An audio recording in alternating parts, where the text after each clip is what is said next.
El mensaje llegó un martes a las 7:43 de la noche. Estaba sentado frente al televisor apagado, ni siquiera recuerdo desde cuándo, cuando escuché el sonido del teléfono. Pensé que era una notificación cualquiera, una de esas que llenan el silencio con nada. Pero cuando vi el nombre en la pantalla, sentí que el corazón me dio un vuelco. Daniel, mi hijo. Después de 8 meses de silencio absoluto. Papá, cenemos el viernes. Solo nosotros dos. Te extraño. Leí esa frase una y otra vez, intentando creer que era real. Las manos me temblaban. No supe si llorar o reír. Hacía tanto tiempo que no oía de él que ya había dejado de esperar algo así. Durante meses, la soledad se había convertido en mi única rutina, y ahora, en unas pocas palabras, se abría una puerta que yo creía cerrada para siempre. Dejé el teléfono sobre la mesa. Caminé hasta el espejo del pasillo y me miré con detenimiento. El reflejo que me devolvió la mirada no era el hombre que solía ser. Cabello canoso, ojos cansados, una camisa que colgaba demasiado suelta sobre los hombros. Me pregunté si Daniel me reconocería, si recordaría quién fui antes de convertirme en el hombre que él decidió olvidar. Los días siguientes se me hicieron eternos. El viernes parecía no llegar nunca. Limpié la casa, afeité mi barba, lustré mis zapatos viejos y planché la única camisa decente que conservaba. Cada pequeño gesto era una forma de contener la ansiedad y el miedo, porque aunque la invitación sonaba tierna, había algo que me inquietaba. No era solo el tiempo que había pasado desde la última vez que nos vimos, era el modo en que lo escribió, demasiado correcto, demasiado medido. Daniel nunca fue de escribirte extraño, pero me aferré a esa ilusión. A veces uno necesita mentirse un poco para seguir respirando. El viernes a las 8:45 estaba frente a su casa. Esa misma casa donde había pasado tantas tardes jugando con mi nieta, hasta que su madre, mi nuera Claudia, me pidió un tiempo. Y Daniel, como siempre, eligió su comodidad antes que a su padre. El barrio estaba igual, calles tranquilas, luces cálidas en las ventanas, el aroma a pan recién horneado que salía de la panadería de la esquina. Solo que ahora, al ver esa fachada blanca con las macetas en la entrada, sentí que algo no encajaba. Las luces del interior estaban apagadas, salvo una que titilaba en el comedor, el portón entreabierto, el coche de Daniel estacionado. Tomé aire, ajusté la bufanda y subí los escalones de piedra. Cuando levanté la mano para tocar el timbre, la puerta se entreabrió lentamente, y de la oscuridad surgió la voz temblorosa de Rosa, la empleada de la casa. «Señor Eduardo, no entre. Váyase, por favor. Váyase de aquí lo antes posible». Sus palabras me helaron la sangre. «¿Qué dices, Rosa? ¿Dónde está mi hijo? No puedo explicarle, solo váyase. No me pregunte nada». Vi el terror en sus ojos. No era nerviosismo, no era confusión, era miedo puro. Algo dentro de mí se contrajo, dio un paso hacia atrás y bajó la voz. «Por favor, señor, confíe en mí, no entre».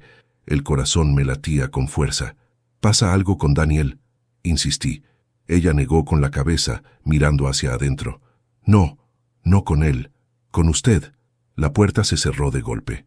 Y quedé allí, en medio del porche con el sonido de mi respiración resonando en mis oídos.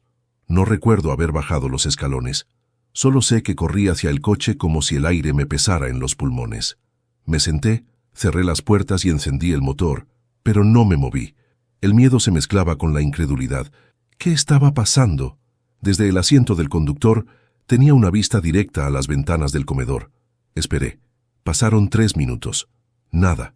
Y entonces, de pronto, la casa se iluminó. Una tras otra, las luces del interior se encendieron como si alguien hubiera estado esperando mi partida. Aparecieron 2 hombres que no reconocí.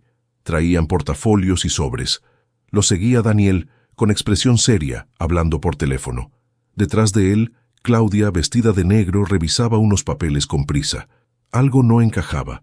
No era una cena familiar. Era una reunión, una planeada cuidadosamente. Mientras observaba, Rosa apareció un segundo en la ventana. Sus ojos se cruzaron con los míos. Negó suavemente con la cabeza, en un gesto que decía más que 1000 palabras. «No lo hagas». Encendí el coche, pero no arranqué. Solo observé. 5 minutos después, Daniel se acercó al ventanal. Sacó algo del bolsillo, un documento, y al firmarlo, sonrió.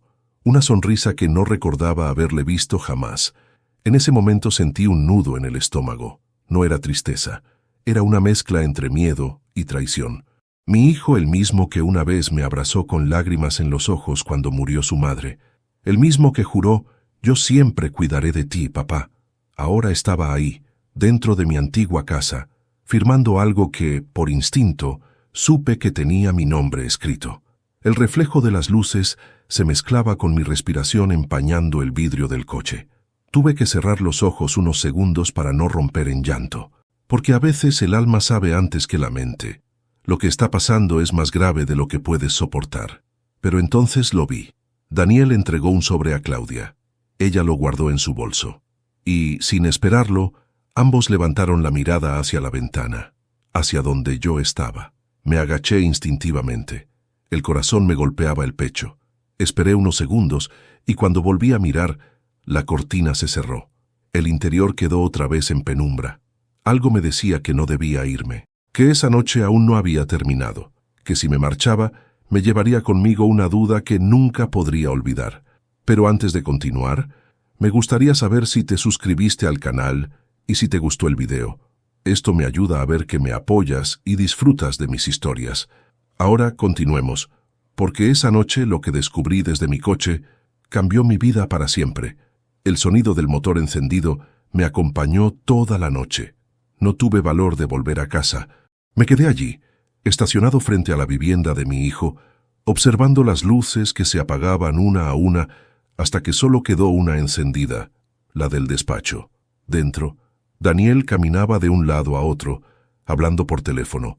Lo veía gesticular con esa impaciencia que heredó de mí, pero sin la ternura que su madre solía poner en cada gesto. De pronto, tiró algo sobre el escritorio, se pasó la mano por el cabello y se quedó mirando fijo hacia la nada. Por un instante, quise creer que en ese silencio cabía el arrepentimiento, pero ya era tarde para esperanzas ingenuas. Mientras lo observaba, los recuerdos comenzaron a golpear la puerta de mi memoria, uno tras otro, sin permiso. Recordé el día en que todo cambió. Fue hace casi 3 años, en esa misma casa, durante una discusión que empezó por un motivo tan pequeño que ahora parece ridículo: la venta de la vieja propiedad familiar. Después de la muerte de mi esposa, Isabel, me quedé solo con aquella casa enorme. Daniel me insistía en venderla. Decía que no tenía sentido mantenerla, que me sería más cómodo mudarme cerca de ellos. Pero yo no podía. Cada rincón guardaba algo de ella: su aroma, su voz, su risa cuando cocinaba torpemente. Venderla habría sido como enterrarla por segunda vez. «Papá», me dijo Daniel aquel día con tono impaciente, «no tiene sentido seguir pagando impuestos por una casa vacía». «No está vacía», le respondí. «Aquí está tu madre». «Tu madre ya no está, papá. Eso es lo que tú crees». Claudia, su esposa, intervino con esa voz fría que siempre usaba cuando quería sonar razonable. «No es saludable vivir del pasado, don Eduardo». «Y no es saludable vivir sin raíces, hija», le contesté. Ella se levantó, molesta, y fue directo al punto. «Daniel tiene razón. Si vendemos, podemos invertir ese dinero. No se trata de borrar recuerdos, sino de aprovechar oportunidades». «¿Podemos?», pregunté mirándola. «¿O se trata de que tú puedas?». Daniel golpeó la mesa. «Basta, papá, no la ataques». «No la ataco», le dije. «Solo defiendo lo poco que me queda». Fue entonces cuando lo escuché decir lo que aún me quema el alma: «Si prefieres vivir entre fantasmas, hazlo, pero no esperes que yo te acompañe». Esa fue la última frase que cruzamos antes del silencio que nos separó por meses. Después vino la distancia, los mensajes sin respuesta, los cumpleaños olvidados. Hasta que esta invitación apareció, como una llama encendida en la oscuridad. A medianoche, cuando las luces de su casa finalmente se apagaron, encendí un cigarrillo, aunque hacía años que había dejado de fumar. El humo me raspó la garganta, pero el fuego me dio una claridad extraña. Algo dentro de mí me decía que esa cena no era un reencuentro, sino una trampa cuidadosamente preparada. ¿Pero por qué? ¿Qué podría ganar mi propio hijo con hacerme daño? Y entonces recordé a Rosa, su mirada aterrada, su voz susurrando: «No con él, con usted». Esa frase se repetía en mi cabeza una y otra vez. Algo estaba ocurriendo, algo que me superaba, y no era fruto de mi imaginación. A las 2 de la madrugada decidí irme. El barrio dormía, y solo el sonido lejano de un perro rompía el silencio. Conduje sin rumbo durante un buen rato, hasta que el cansancio me obligó a detenerme frente a una gasolinera. Pedí un café y me senté junto a la ventana, mirando el reflejo del neón sobre el parabrisas. Un joven empleado, de unos 20 años, se acercó y me preguntó si necesitaba algo más. Negué con la cabeza. «¿Está bien, señor?», insistió. No supe qué responderle.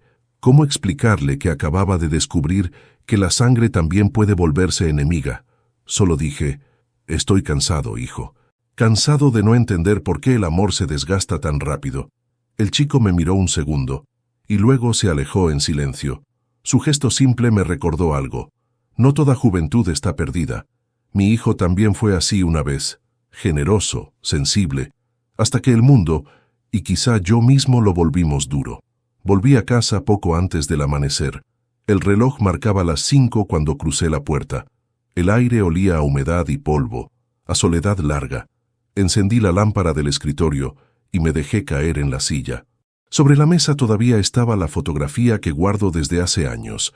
Daniel, con apenas 8, sentado sobre mis hombros en la playa. Sonreíamos los dos. Yo creía que nada podría romper ese lazo. Tomé la foto entre las manos y la miré durante minutos. La tristeza no era rabia. Era una especie de nostalgia envejecida, una sensación de haber fallado sin entender cómo. Quizá no lo supe amar bien. Quizá le exigí ser fuerte demasiado pronto. Quizá confundí disciplina con dureza y cariño con control. Los padres también nos equivocamos, solo que a veces lo descubrimos cuando ya nadie quiere escucharlo.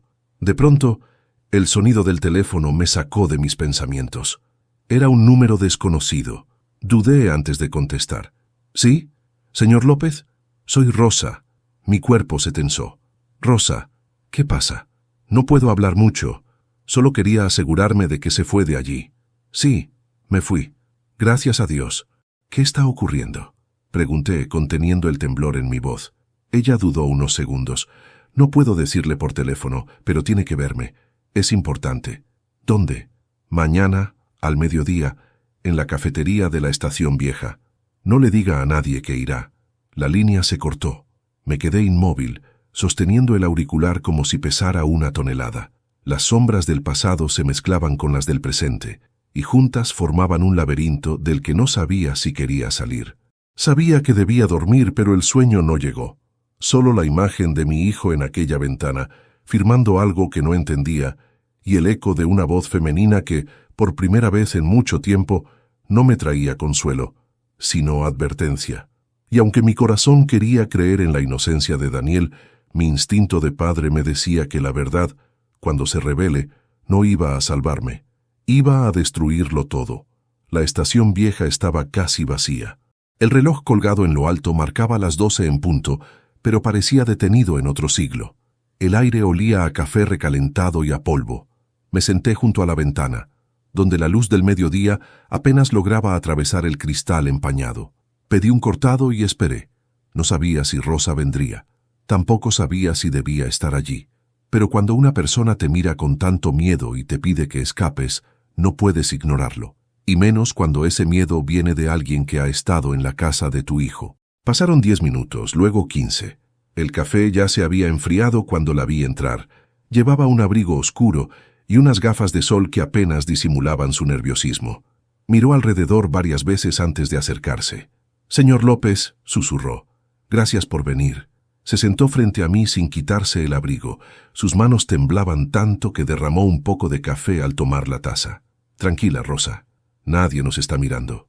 Ella negó con la cabeza. «Usted no entiende. Si me ven con usted me quedo sin trabajo y, o peor». Esa última palabra me golpeó más fuerte que cualquier otra. «Peor. Dígame la verdad, Rosa». Intenté sonar firme, aunque el corazón me latía con fuerza. «¿Qué ocurre con Daniel?» «No es con él, es con todos ellos». «¿Cómo que todos?» «Su hijo, su esposa y ese abogado que fue anoche a la casa». Me incliné hacia adelante. «Explíquese». Ella respiró hondo, como si necesitara reunir valor. Hace semanas que algo raro pasa en esa casa. Llegan sobres, llamadas extrañas. La señora Claudia me prohibió entrar al estudio. Y ayer se detuvo. Ayer escuché una conversación que no debía oír. ¿Qué clase de conversación? Una sobre usted, señor. El corazón me dio un vuelco. ¿Sobre mí? Rosa asintió. Decían que todo tenía que parecer un accidente, que después del viernes nadie sospecharía. La sangre se me heló. ¿Un accidente? ¿Qué quiere decir? ¿Que lo querían invitar a cenar para...? Bajó la voz. Para hacerle daño. El silencio entre nosotros fue tan denso que pude escuchar el tic-tac del reloj de la estación. Me llevé las manos a la cara. No quise creerlo. Mi propio hijo, mi sangre. No, murmuré. Debe haber un malentendido. Rosa me miró con una mezcla de compasión y miedo. Ojalá lo hubiera, señor. Pero escuché a su nuera decir que no podían dejar cabos sueltos. Si ese viejo no firma los papeles, tendremos que arreglarlo de otra forma, dijo. Mis dedos temblaron. ¿Qué papeles? Ella abrió su bolso y sacó un sobre doblado. Esto lo encontré en la cocina. Estaba en una carpeta con su nombre. Me lo entregó con manos temblorosas. Adentro había copias de documentos notariales. El encabezado decía, cesión de derechos patrimoniales. Eduardo López.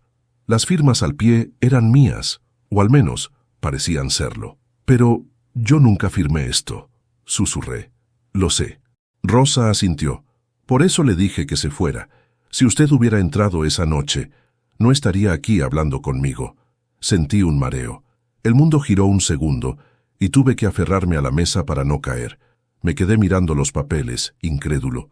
No podía entender cómo habían llegado a eso. ¿Quién es ese abogado?, pregunté. Un tal Ramiro Peña. Ha estado yendo a la casa desde hace meses. Su hijo dice que es su asesor financiero, pero en realidad está ayudando a su esposa a transferir todo a otra cuenta. ¿A nombre de quién? De ella y de una empresa que no existe. Me quedé en silencio. En mi cabeza, las piezas empezaban a encajar. Los meses de silencio, las llamadas que nunca me contestó, el tono forzado de la invitación. No era una reconciliación, era una emboscada. Rosa se inclinó hacia mí. No puede volver a su casa, señor. No puede firmar nada ni hablar con ellos. ¿Y qué debo hacer? Buscar a alguien en quien confíe y desaparecer por unos días. Desaparecer. La palabra me dio vueltas en la mente. Era absurdo. ¿Huir? ¿A mis 60 años? ¿Esconderme como un criminal para sobrevivir a mi propia familia? Pero cuando la miré supe que no exageraba. Ese miedo en sus ojos era real. Y mi hijo, el mismo niño que un día me dijo, «Quiero ser como tú, papá», había dejado de existir. Salimos juntos de la cafetería. El sol ya caía, tiñendo los adoquines de un tono ámbar. Rosa caminaba rápido mirando hacia los lados. Antes de despedirse, me apretó la mano. «No confíe en nadie, señor, ni siquiera en su hijo». Vi cómo se alejaba entre la gente hasta perderse en la multitud. Me quedé parado sintiendo que algo dentro de mí se había roto. No era solo la confianza ni la seguridad, era mi propia identidad como padre. Encendí el coche y conduje sin rumbo. Las palabras de Rosa retumbaban en mi cabeza. Después del viernes nadie sospecharía. Aquella frase me perseguía. Si no hubiera obedecido su advertencia, tal vez ya estaría muerto. Llegué a casa entrada la noche. Encendí la luz del salón y abrí los documentos una vez más. Miré mi firma falsificada. Era perfecta, idéntica a la mía. El trazo, la inclinación, incluso la presión de la pluma. Me quedé observando el papel, tratando de entender en qué momento dejé de conocer a mi propio hijo. De repente algo me estremeció. En la parte inferior del contrato, en letras pequeñas, había una fecha, sábado 9 de julio, el día siguiente a la cena. Esa era la fecha en la que planeaban presentar mi cesión ante notario. Lo tenían todo planeado. Mi muerte, mi firma, mi desaparición. Me levanté despacio y me miré en el espejo. Los ojos que me devolvieron la mirada eran los de un hombre que ya no podía seguir siendo víctima. Un padre puede perdonar una palabra, una ofensa, una distancia, pero no una traición planeada. Aquella noche comprendí algo. No podía denunciar todavía. No podía actuar sin pruebas. Y lo más importante, no podía dejar que supieran que estaba vivo, porque si querían verme muerto, Tendrían que enfrentar la versión de mí que ellos mismos crearon, un hombre sin miedo, un padre que lo había perdido todo y que ahora no tenía nada que perder. Esa noche no dormí. Cada vez que cerraba los ojos, veía la escena una y otra vez. Mi hijo, su esposa, los documentos, el abogado y mi nombre falsificado al pie de un contrato que sellaba mi desaparición. La mente me ardía, pero el corazón, en cambio, estaba helado. Durante años me creí un hombre fuerte, capaz de enfrentarlo todo, pero la traición de un hijo tiene un peso distinto. No se lleva en la espalda, sino en el alma. Es un tipo de dolor que no se grita ni se llora, se piensa. Y esa noche pensé demasiado. A las 5 de la mañana me levanté, preparé café y me senté en la mesa con los documentos delante. Necesitaba claridad, y la única forma de obtenerla era transformando mi dolor en algo útil. Sabía que si iba a la policía, me dirían que era una sospecha sin pruebas. Y si enfrentaba a Daniel, solo aceleraría lo inevitable. Así que decidí hacer lo que jamás pensé que haría, jugar su juego. Saqué un cuaderno, abrí una página nueva y escribí en la parte superior una palabra: plan. Debajo tracé 3 columnas: personas, tiempos, riesgo. Me sentí absurdo, como si fuera un criminal diseñando un delito. Pero luego recordé las palabras de Rosa: no confíe en nadie, y entendí que mi única defensa sería mi propia astucia. El primer paso era encontrar a alguien de confianza, y no quedaban muchos. Fue entonces cuando pensé en Martín Calderón, un viejo amigo de mi juventud. Habíamos trabajado juntos hace décadas en la empresa de ingeniería donde conocí a Isabel, mi difunta esposa. Martín siempre fue un hombre discreto, fiel, con una mente afilada para los detalles legales. Después de jubilarse, se retiró a una pequeña casa en el campo, a unos kilómetros de la ciudad. Le marqué a media mañana. Tardó en contestar. ¿Eduardo? Su voz sonó ronca, sorprendida. Caray, pensé que estabas en otro país. Ojalá lo estuviera, Martín, le respondí con amargura. Necesito verte. ¿Tan grave es? Digamos que se trata de vida o muerte. Hubo un silencio al otro lado. Luego, su voz se volvió seria. Ven esta tarde. No le digas a nadie. El camino hasta su casa fue largo y silencioso. La carretera serpenteaba entre campos secos y árboles torcidos por el viento. Mientras conducía, repasaba mentalmente cada palabra que Rosa me había dicho. Cada detalle podía ser una pista, cada recuerdo una advertencia. Cuando llegué, Martín me esperaba en el porche con su eterno sombrero y su taza de mate. Apenas me vio, me abrazó. «Tienes el mismo olor a café y a tristeza de siempre», bromeó. Sonreí por primera vez en días. «Y tú sigues oliendo a tierra y a consejos que duelen». Nos sentamos frente a la chimenea. Le conté todo, sin omitir nada. El mensaje de mi hijo, la advertencia de Rosa, los documentos falsificados. Martín me escuchó sin interrumpir, moviendo lentamente el mate entre sus manos. Cuando terminé, guardó silencio unos segundos. «Entonces quieren matarte», dijo al fin con una calma escalofriante. «Eso parece. ¿Y tú qué piensas hacer? ¿Sobrevivir?» Él se recostó en la silla, cruzando los brazos. «Eso suena bien, pero necesitarás más que suerte. Necesito tu ayuda. Sabes que la tienes». Le mostré los papeles. Martín los leyó con atención y asintió. «Esto es una falsificación profesional. No cualquiera podría replicar una firma así. ¿Puedes rastrear de dónde salió?» «Con tiempo, sí, pero antes debemos protegerte». «¿Protegerme cómo?» «Desapareciendo». «¿Qué?» «Si ellos creen que ya estás fuera del juego, bajarán la guardia. Es la única forma de atrapar a una serpiente. Dejar que crea que ha mordido». Me quedé mirándolo. La idea era tan absurda como brillante. «¿Y cómo se supone que desaparezca?», pregunté. Martín sonrió con esa malicia que solo los viejos astutos tienen. «Déjamelo a mí. Tengo contactos en la funeraria local. Si te parece, mañana mismo podemos organizar un pequeño accidente doméstico». «¿Estás hablando de fingir mi muerte?» «Exactamente». La idea me revolvió el estómago, pero cuanto más la pensaba, más sentido tenía. Si Daniel y Claudia planeaban quedarse con mis bienes, verían mi supuesta muerte como una oportunidad perfecta, y mientras ellos se hundían en su propia mentira, yo podría observarlos desde la oscuridad. Esa noche, Me quedé a dormir en casa de Martín. Él preparó un cuarto sencillo, con una cama de madera y una manta gruesa. Antes de acostarme, saqué la foto de mi esposa y la puse sobre la mesa. «Isabel», susurré, «nunca quise que esto terminara así, pero ya no puedo seguir siendo el padre que espera. Ahora tengo que ser el hombre que actúa». Apagué la lámpara y miré el techo. El silencio del campo era absoluto. Por primera vez en semanas, no sentí miedo, sino una extraña sensación de control. Era como si la vida me hubiera devuelto el timón después de un largo naufragio. Al amanecer, Martín entró con un termo de café y un sobre en la mano. «Aquí está todo lo que necesitarás», dijo, dejándolo sobre la mesa. Dentro había una nueva identificación, una libreta con notas falsas y una llave. «¿Qué es esto?» «Una cabaña que tengo en las afueras, cerca del río. Nadie te encontrará allí». «¿Y después?», pregunté. «Después los dejaremos hablar, firmar, moverse, y cuando crean que todo está bajo control, tú regresarás». «¿A vengarme?» «No, Eduardo. A mostrarles quién eres». Me quedé mirando el fuego que chispeaba en la chimenea. Las llamas danzaban como si supieran que algo estaba por comenzar, y en ese instante lo decidí. Dejaría atrás al hombre ingenuo que fui, al padre que solo sabía perdonar. Porque a veces, para que la verdad salga a la luz, hay que pasar por la sombra. Me serví una taza de café y brindé en silencio. Por mi esposa, por la rosa que me advirtió, y por el hijo que me enseñó que el amor ciego también puede matar.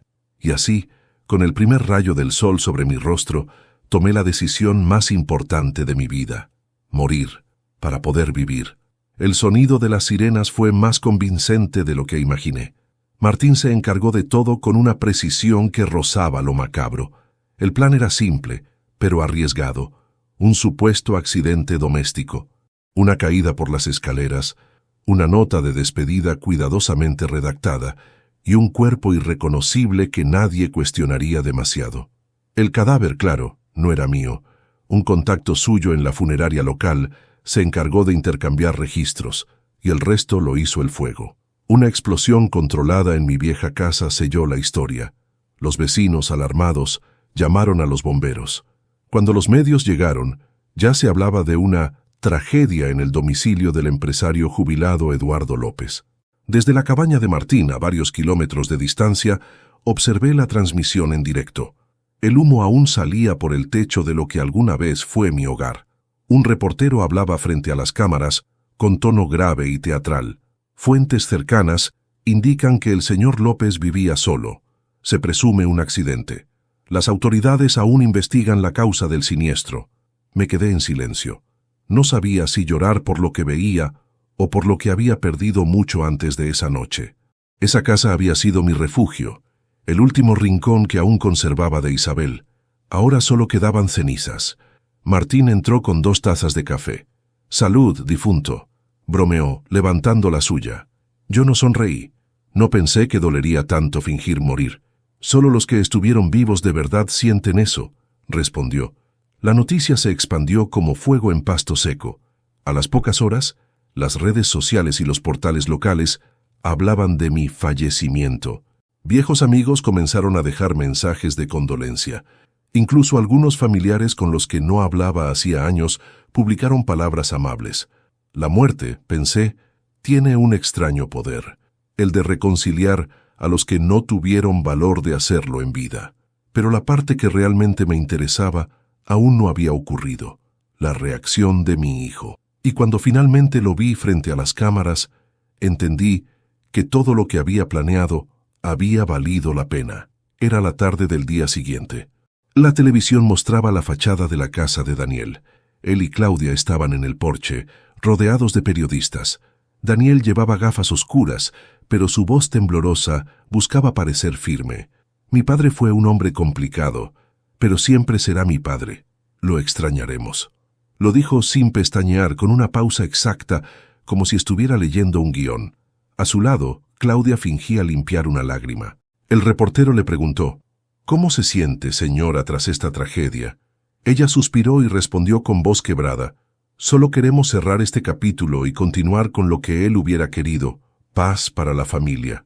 Paz. Una palabra que en su boca sonaba como veneno. Esa noche, Martín y yo nos sentamos frente al televisor con una botella de vino. ¿Y ahora qué sigue?, me preguntó. Esperar. ¿Esperar qué? A que cometan su primer error. Y no tardaron. 2 días después, el abogado Ramiro Peña apareció en el noticiero local acompañado de Daniel. Anunciaban la lectura del testamento y la transferencia de bienes pendientes. No pude evitar soltar una carcajada amarga. Ni siquiera habían esperado el luto. Apenas enterraron las cenizas del desconocido que creían que era yo, ya estaban reclamando lo suyo. Martín sonrió con ironía. La avaricia tiene mejor olfato que un sabueso. Me dediqué a observar cada movimiento desde la distancia. La cabaña donde me escondía tenía una vieja radio, una pequeña televisión y conexión a Internet gracias a un generador. Martín instaló cámaras discretas en la entrada de mi antigua casa, lo que quedaba de ella, y frente al despacho de Ramiro. Cada día revisábamos las grabaciones.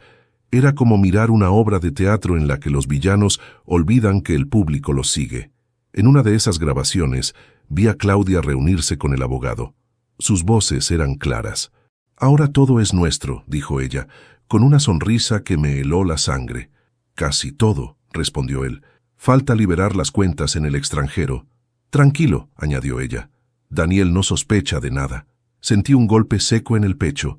No solo me habían traicionado a mí, ella también lo estaba traicionando a él. El hijo que quiso heredarme en vida ahora era el tonto útil de su propia esposa. Martín me miró, notando mi expresión. «Te lo dije, viejo. En las traiciones siempre hay jerarquías». Pasaron 3 semanas. El país ya había olvidado mi muerte. Daniel se mostraba en público como el nuevo responsable de mis propiedades, hablando de continuar mi legado. Sus palabras me daban asco, pero lo que más me dolía era ver que mi nieta, Sofía, apenas aparecía. Sabía que la mantenían lejos de todo y eso me tranquilizaba. Ella no tenía culpa de nada. Una noche, mientras revisaba mis notas, Martín entró con una sonrisa discreta. Llegó el momento. «¿De qué hablas? Tu hijo hizo su movimiento. Vendió la última propiedad a nombre de tu empresa. Todo quedó registrado». «Perfecto», dije sintiendo una corriente de adrenalina recorrerme. «Entonces, ¿empezamos?», asentí. «Sí, es hora de que el muerto hable». A la mañana siguiente, enviamos 3 sobres desde una oficina postal distinta sin remitente. Uno para la fiscalía, otro para un periodista y el último para Daniel. En cada uno copias de los documentos falsificados, las grabaciones de Claudia y el abogado y un mensaje escrito de mi puño y letra. No toda muerte es el final. Algunas son el principio de la verdad.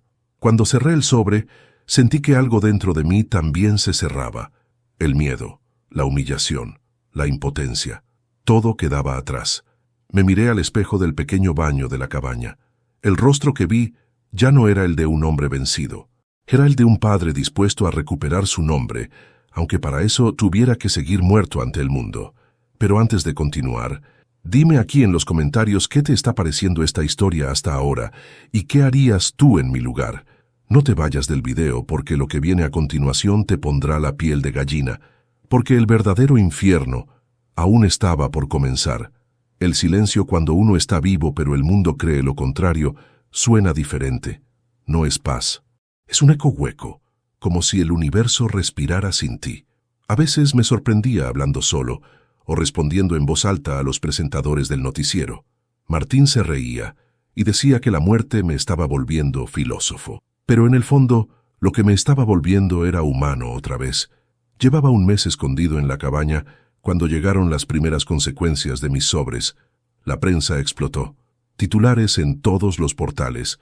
Nuevas dudas sobre la muerte del empresario Eduardo López. Filtran documentos que involucran a su hijo en maniobras financieras. Una viuda falsa y un abogado en la mira. Ver sus rostros en televisión, rodeados de micrófonos, intentando defender lo indefendible, me provocó una mezcla de risa amarga y compasión. Daniel lucía pálido, con ojeras profundas. Claudia, en cambio, mantenía el aplomo de quien no conoce la vergüenza.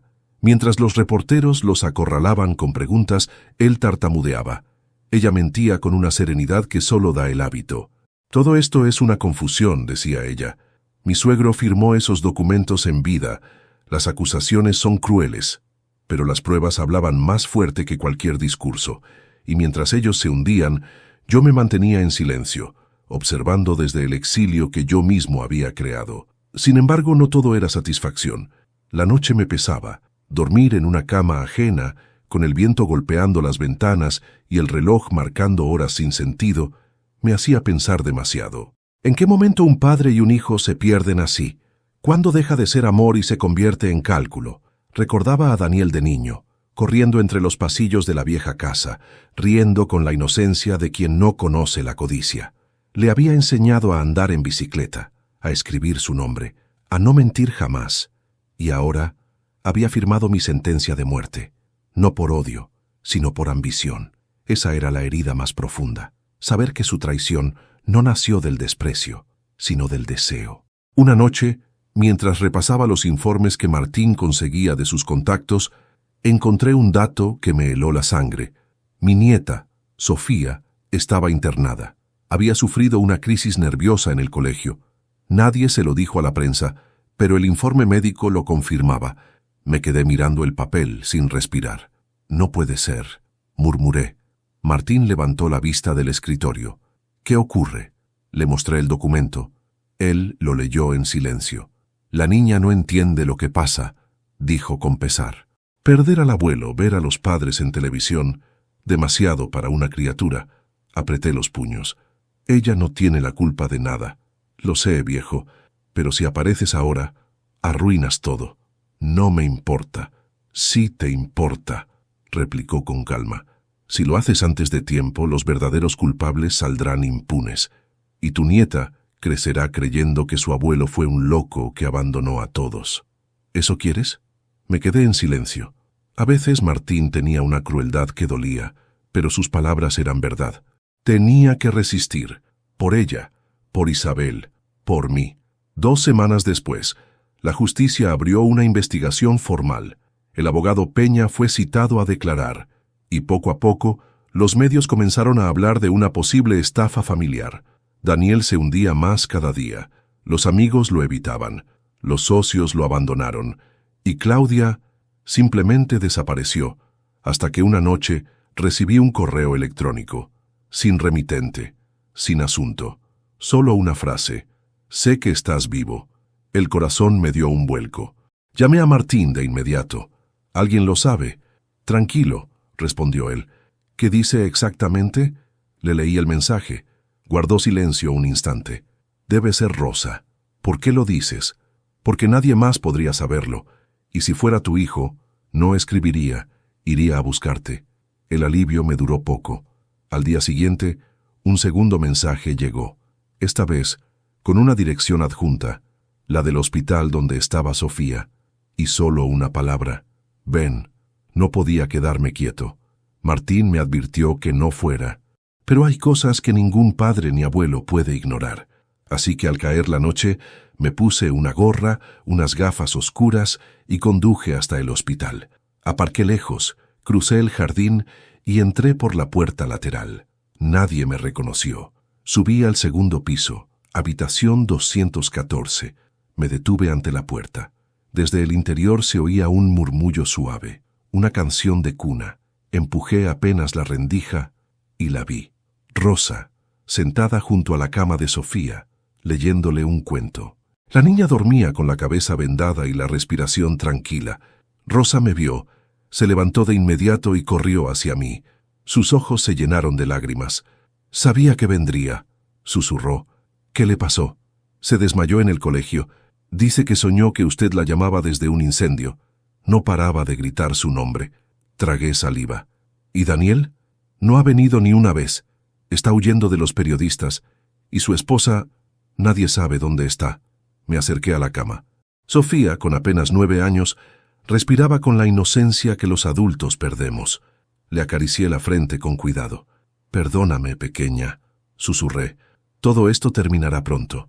Rosa me miró con ternura. Tiene que volver, señor. Alguien tiene que decir la verdad. Negué con la cabeza. Aún no. Falta algo. Falta el golpe final. Cuando regresé a la cabaña, Martín me esperaba despierto. Le conté todo. Él suspiró. Sabía que irías. No podía quedarme. Lo sé. Pero recuerda, el silencio es tu mejor arma. Asentí. Y por primera vez en semanas entendí el verdadero significado de su frase. Porque el silencio no solo protege, también castiga. Y los que un día creyeron que podían hablar en mi nombre, pronto aprenderían lo que se siente cuando el muerto vuelve a hablar. Nadie muere del todo mientras siga recordando quién fue. Pero a veces, para sobrevivir, hay que dejar de ser uno mismo. Y eso fue exactamente lo que hice. Martín me ayudó a conseguir una nueva identidad.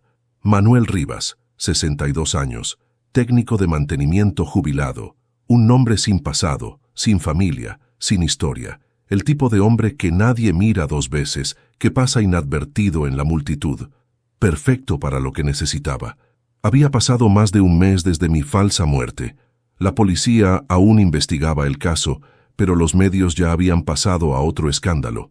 Mi hijo seguía hundiéndose en la ruina mediática y su esposa había desaparecido del mapa, o al menos eso creía, hasta que una mañana, mientras leía el periódico en la cabaña, una noticia me dejó helado. Claudia Ramírez, viuda del empresario Eduardo López, reaparece como nueva inversora del Grupo Edan, propiedad de su difunto suegro. El Grupo Edan, mi empresa, la que fundé con Isabel hace 30 años. Y allí estaba ella, sonriendo en una fotografía, vestida de negro y con un brazalete de luto. Viuda rica, dueña de algo que nunca le perteneció. El fuego que creía apagado dentro de mí volvió a encenderse. Ya no bastaba con observar, tenía que verla de cerca, y para eso necesitaba acercarme al único lugar donde seguía respirando mi nombre, las oficinas del Grupo Edan. Martín, aunque no estaba de acuerdo, me ayudó a conseguir un puesto temporal como auxiliar de mantenimiento en el edificio. Nadie sospecharía de un viejo que arregla enchufes y cambia focos. Cuando me vio con el uniforme, no pudo evitar reír. De empresario a electricista, si Isabel te viera, se reiría contigo. O me abofetearía por no hacerlo antes, respondí. A la semana siguiente ya estaba allí. El edificio que yo mismo había mandado construir me recibió con un aire ajeno, casi hostil. Nada quedaba de la calidez que solíamos tener con los empleados. Ahora todo era vidrio, metal y vigilancia. Los pasillos parecían fríos túneles de hospital. Pasé mi primera jornada cambiando bombillas en el piso 3. Nadie me reconoció. Habían pasado años, y la barba, el cabello canoso y las gafas gruesas hacían el resto. Era invisible, y esa invisibilidad me daba poder. El segundo día, la vi. Claudia. Bajó del ascensor rodeada de 2 hombres trajeados. Reía. Su perfume, el mismo que solía usar para las reuniones familiares, llenó el pasillo. Cuando pasó junto a mí, me miró sin mirarme. Y esa indiferencia fue el golpe más irónico de todos. Yo había muerto tan bien que hasta mi asesina me ignoró. Durante las siguientes semanas comencé a observar. Cada paso suyo, cada visita al despacho, cada reunión con los socios. Tomaba notas en un cuaderno que guardaba en la caja de herramientas. Martín venía cada noche a recoger la información. Una tarde, mientras limpiaba los vidrios del pasillo, escuché algo que me hizo detener la respiración. Claudia hablaba por teléfono desde su oficina. La puerta estaba entreabierta. Sí, Ramiro, el dinero está casi listo, pero necesito que Daniel firme el último documento. No, él no sabe nada. Solo le diré que es una actualización del seguro. Me apoyé en la escoba. La escuché reír suavemente. Con esto, todo será mío. Y cuando el viejo aparezca, si aparece, no tendrá ni un centavo que reclamar. Mi puño se cerró con tanta fuerza que sentí crujir los huesos. Tenía que mantener la calma. Mi momento llegaría, pero aún no era el día. Cada palabra que ella decía era una pieza más del rompecabezas, y yo iba a completarlo con paciencia. Una noche, mientras salía del edificio, escuché mi nombre verdadero por primera vez en meses. Eduardo. Me giré de golpe. Rosa, la empleada. Vestía ropa sencilla, pero sus ojos seguían siendo los mismos, valientes y tristes. Dios mío, susurró. Pensé que era un fantasma. Y en cierto modo lo soy, respondí. Nos refugiamos en el callejón lateral. Ella me abrazó. Sabía que no había muerto. No podía creer que Dios se llevara a un hombre como usted de esa manera. Estoy vivo, Rosa, pero necesito que sigas fingiendo que no lo sabes. ¿Qué va a hacer ahora? terminar lo que ellos empezaron. Le conté mi infiltración sin muchos detalles. Ella asintió con determinación. Cuenta conmigo. Aún tengo contactos dentro de la casa, y si la señora vuelve, lo sabré. Gracias, hija. Le tomé la mano. Cuando esto acabe, quiero que seas tú quien cuente la historia. No, señor, será usted. Los días se convirtieron en semanas. Daniel reapareció en la empresa, o más bien fue arrastrado por Claudia. Lo vi llegar una mañana, demacrado, con el traje arrugado y la mirada perdida.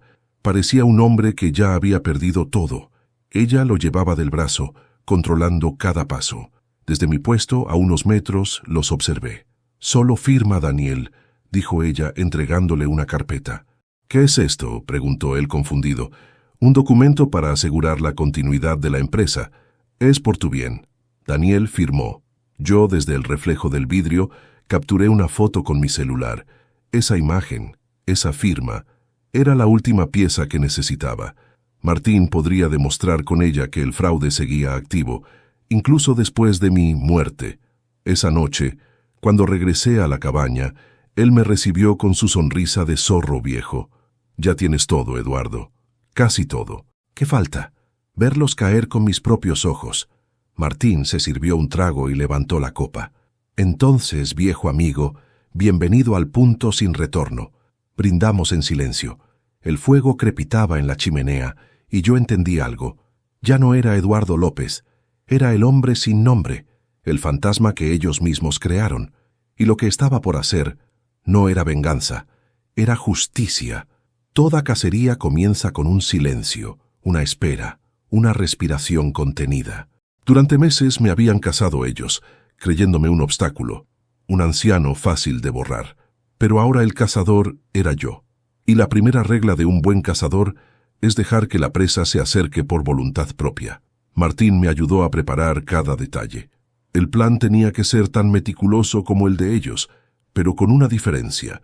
El mío no buscaba destruir vidas inocentes, sino revelar verdades escondidas. La justicia no siempre se encuentra en los tribunales. A veces hay que construirla con las propias manos. El primer paso fue sembrar la duda. Usando una cuenta anónima, enviamos a Claudia y a Daniel un correo idéntico. Yo sé lo que hicieron con Eduardo López. No todo quedó enterrado. Si quieren mantener su versión intacta, prepárense para pagar. Acompañamos el mensaje con una foto, la de la firma falsa que Daniel había puesto días antes. Sabíamos que eso sería suficiente para desatar el pánico.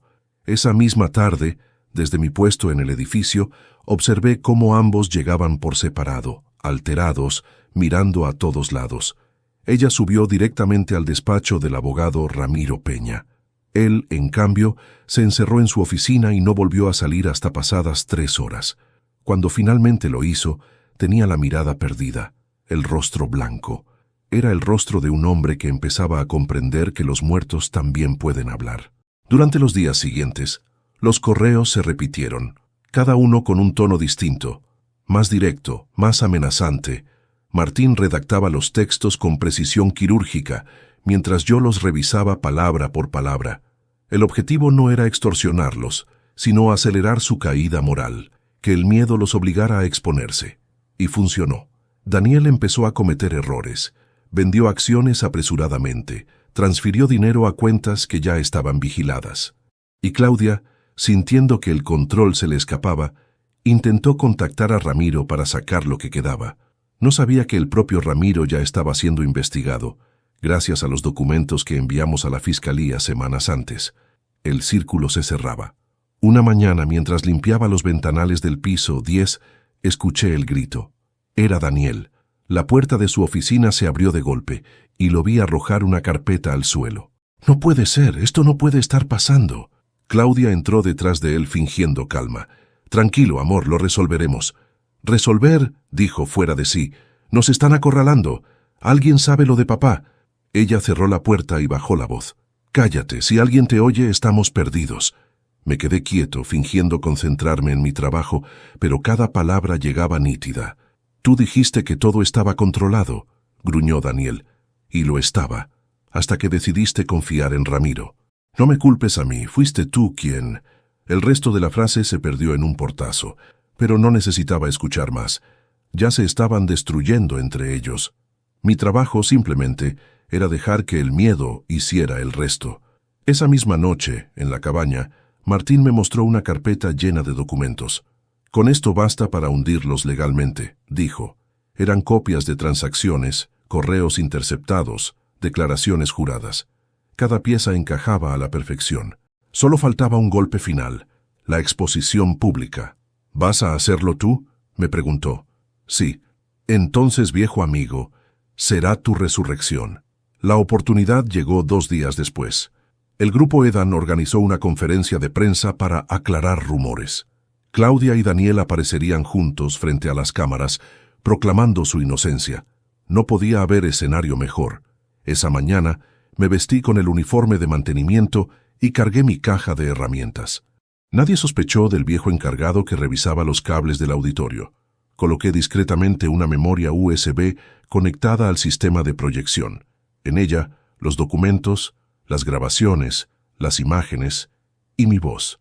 A las 11, el evento comenzó. La sala estaba llena de periodistas. Claudia, impecable, tomó el micrófono. «Queremos agradecer su presencia y desmentir las acusaciones sin fundamento que se han difundido». Daniel permanecía detrás de ella, visiblemente tenso. Sus manos sudaban, sus ojos evitaban mirar al público. El moderador anunció una breve presentación audiovisual con la trayectoria de la familia López. Y entonces, la pantalla se encendió. Primero, una foto mía, en blanco y negro. Luego, el sonido de mi voz, gravemente pausada como un eco que volvía del otro lado. «Buenas tardes. Si están viendo esto, es porque la verdad decidió hablar. No todas las muertes son accidentes. Algunos son silencios planeados». Los murmullos llenaron la sala. Claudia se congeló. Daniel retrocedió un paso. En la pantalla comenzaron a aparecer los documentos, las transferencias, las firmas falsas, las grabaciones con su voz y la del abogado. Cada línea era una estocada. Los periodistas se pusieron de pie, apuntando sus micrófonos y cámaras. Claudia intentó sonreír. «Eso es un montaje», gritó, pero la voz en la grabación la interrumpió.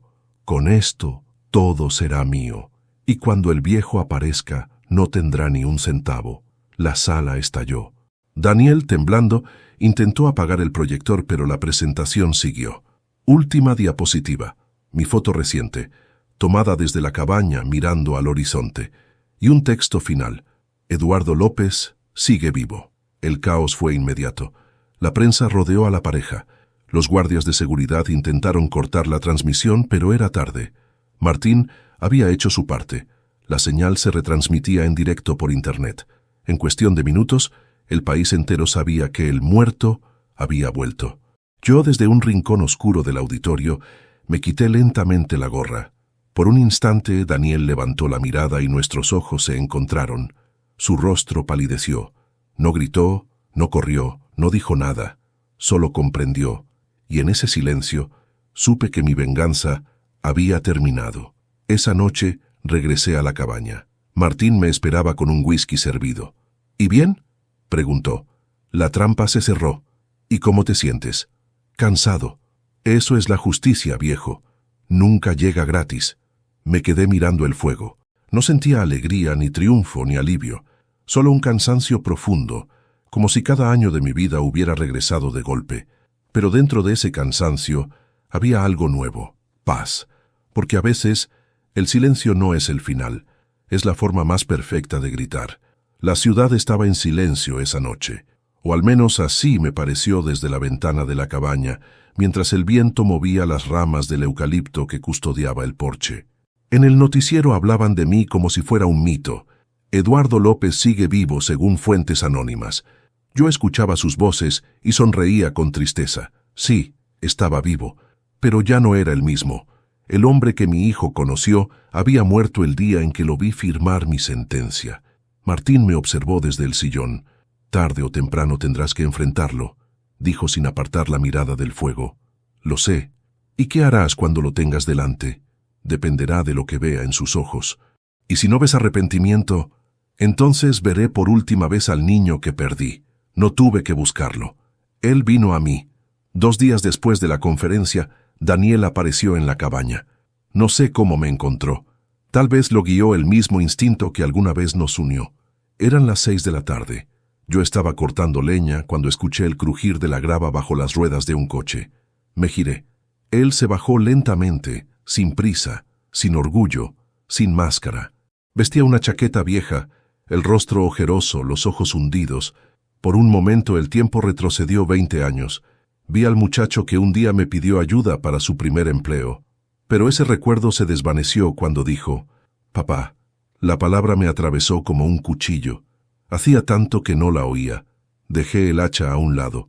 «No sabía si vendrías», le dije. «Yo tampoco». Se acercó despacio, con las manos vacías. Nos quedamos frente a frente. El silencio entre nosotros pesaba más que todo lo que había pasado. «Entonces, estás vivo», dijo al fin. «Más que nunca. ¿Por qué hiciste todo esto?» «Para ver hasta dónde llegaría tu silencio». Sus labios temblaron. «No sabes lo que fue, papá. Claudia...» «No me digas su nombre», lo interrumpí. «No te atrevas a esconderte detrás de ella». «No era tan fácil», insistió bajando la mirada. «Yo solo quería resolver las deudas, recomenzar. Ella me convenció de que tú entenderías, de que no te haría daño. ¿Y firmar mi muerte era parte de ese entendimiento?» Daniel se estremeció. «No sabía que era eso», murmuró. «Creí que solo eran papeles». «Los papeles siempre dicen la verdad. El problema es quién los firma». Se llevó las manos a la cabeza. «No sabes lo que es vivir con esta culpa». «Claro que lo sé», dije con voz baja. «La culpa fue lo único que me quedó cuando tu madre murió». Me miró por primera vez a los ojos, y lo vi. El remordimiento, el miedo, y algo más. Una tristeza tan profunda que por un instante casi lo perdoné. Nos sentamos en el porche. El viento traía olor a tierra mojada. Daniel habló durante largo rato. Me contó de las presiones, las deudas, la manipulación de Claudia, el miedo a perderlo todo. Escuché en silencio. No lo interrumpí ni una sola vez. Cuando terminó, me quedé callado. ¿Y todo eso justifica intentar borrar a tu propio padre? No, susurró, pero fue lo que hice. Asentí lentamente. ¿Sabes, Daniel, cuando eras niño, tu madre me decía que tenías un don, el de convencer con la mirada, y lo usaste bien. Me convenciste de que aún quedaba bondad en ti. Papá, no hables. Déjame terminar. Tomé aire. Yo no planeé esto para humillarte. Lo hice porque necesitaba ver si el hijo que crié seguía dentro de ti, si ese niño aún podía sentir vergüenza. Él se tapó el rostro con las manos. Las lágrimas empezaron a caer. Las siento todos los días. Desde que vi esa conferencia, desde que escuché tu voz en esas grabaciones, no he dormido, no he comido, no he tenido paz. Guardé silencio. Por primera vez no vi al traidor. Vi al hombre quebrado que mis errores habían ayudado a formar. ¿Y ahora qué harás?, me preguntó levantando la vista. Nada, dije. ¿Nada? Ya los destruiste tú solo. La justicia se encargará del resto. ¿Y tú? Yo ya obtuve lo que necesitaba. Se levantó despacio. No sé cómo vivir con esto. Aprende, respondí, o muere de verdad. Pero si decides vivir, hazlo bien, no por mí, por Sofía. Su nombre lo hizo temblar. ¿Cómo sabes de ella? Porque sigo siendo su abuelo, aunque tú lo olvidaras. Daniel rompió en llanto. La llevé a un psicólogo. No deja de soñar contigo. Dice que la llamas desde un incendio. Tal vez lo hago, murmuré. Tal vez intento que despierte antes de que sea tarde. Él me miró con desesperación. ¿Me vas a perdonar? Eso no depende de mí. Entonces, ¿de quién? Del tiempo. Y del hombre que decida ser mañana. Se quedó un rato más sin hablar. Cuando se marchó, el cielo ya estaba oscuro. El ruido del coche alejándose se mezcló con el canto de los grillos. Sentí el alma cansada, pero también ligera.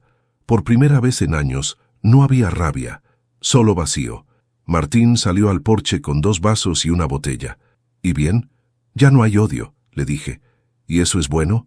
No lo sé, pero es suficiente. Nos quedamos mirando las estrellas. Y comprendí que la justicia que había buscado no era la de los tribunales, sino la de las miradas.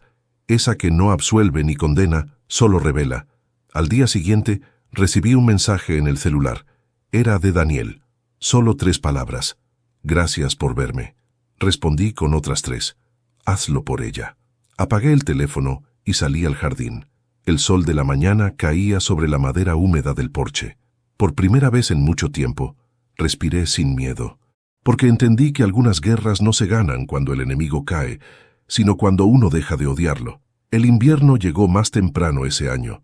Las hojas de los álamos cayeron antes de tiempo, y el aire tenía ese aroma que anuncia que algo está terminando. A veces creo que la naturaleza sabe más que nosotros. Entiende los finales sin miedo, sin ruido, sin explicaciones. Yo, en cambio, necesitaba cerrar el mío con palabras. Había pasado un mes desde la visita de Daniel. No volví a saber de él, pero su silencio ya no me dolía. Por primera vez en mucho tiempo, entendía que el silencio no siempre es desprecio. A veces es redención, y eso bastaba. Martín se había ido unos días a visitar a su hijo, así que la cabaña estaba en calma. El fuego chispeaba en la chimenea y yo tenía sobre la mesa lo que sería mi última tarea, una carta, no para mi hijo, sino para Sofía, mi nieta, la única inocente en toda esta historia. Querida Sofía, cuando leas estas líneas quizá ya no esté en este mundo, o tal vez sí, observándote desde lejos, como los abuelos que viven en el viento. Quiero contarte algo que no está en los libros. La verdad no siempre es bonita, pero siempre libera. Tu padre y yo cometimos errores. Él por ambición, yo por orgullo. 2 formas distintas de perder el amor. Si alguna vez la vida te obliga a elegir entre tener razón o tener paz, elige la paz. Te amé desde el día en que te sostuve por primera vez en mis brazos. Tenías los ojos de tu abuela Isabel, esa mezcla de ternura y fuego que todo lo transforma. Nunca permitas que te convenzan de que la bondad es debilidad. A veces ser bueno es el acto más valiente de todos. Recuerda siempre esto. La justicia puede tardar, pero llega, incluso cuando los jueces son las lágrimas. Me detuve. La tinta se mezcló con una gota de mis ojos. No era tristeza, era alivio. Había vivido lo suficiente para ver la oscuridad y, aún así, encontrar luz. Guardé la carta en un sobre, la sellé y la dejé en el cajón del escritorio junto a la foto de Isabel. Su sonrisa, eterna y serena, me acompañaba incluso ahora. «Ya terminé, vieja», murmuré. «Ya puedes dejar de preocuparte por mí». Los días siguientes transcurrieron tranquilos. Las noticias hablaban de arrestos, de procesos judiciales, de una red de corrupción desmantelada. Claudia y Ramiro habían sido detenidos. Daniel, según supe, había colaborado con la justicia y recibido una condena menor. En cierta forma, la verdad lo había salvado. Y yo simplemente me aparté. No necesitaba más ruido. Pasaba las tardes en el porche, con una manta sobre las piernas, mirando cómo el sol se escondía detrás de las montañas. A veces creía escuchar la risa de Sofía entre los árboles, o tal vez era el viento jugando con mi memoria. Una tarde, mientras el cielo se teñía de naranja, un coche se detuvo frente a la cabaña. Reconocí la silueta incluso antes de verla bien. Era Rosa.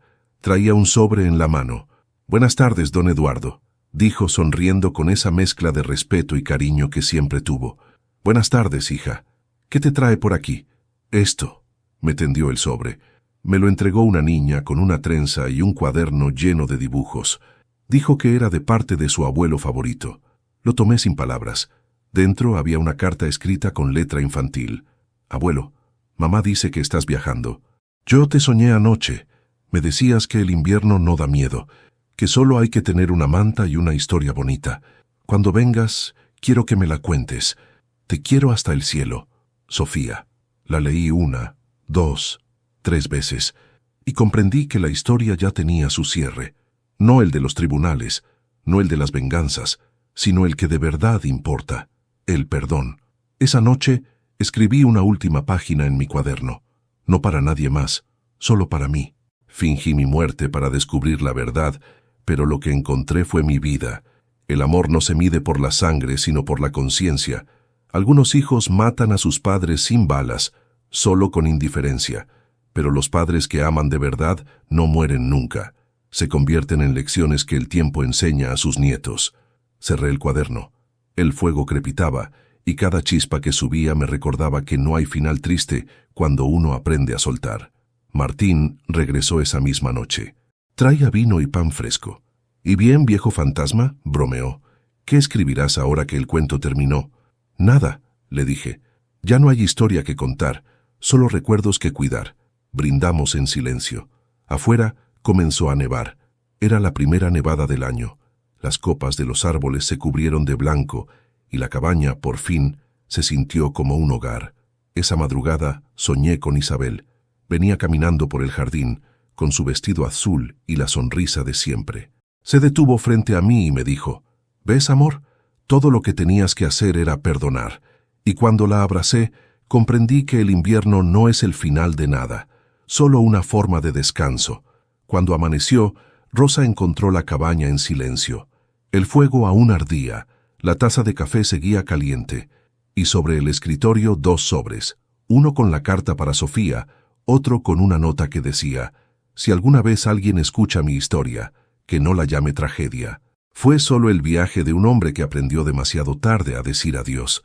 Y si tú, que escuchas ahora mi voz, llegaste hasta aquí, quiero agradecerte por acompañarme en este viaje. Si esta historia te conmovió, suscríbete al canal, déjame tu me gusta y cuéntame en los comentarios qué te pareció. Dime también desde qué ciudad nos ves y si alguna vez aprendiste, como yo, que a veces vivir en paz es la mejor venganza. Soy Eduardo López y esta fue mi historia.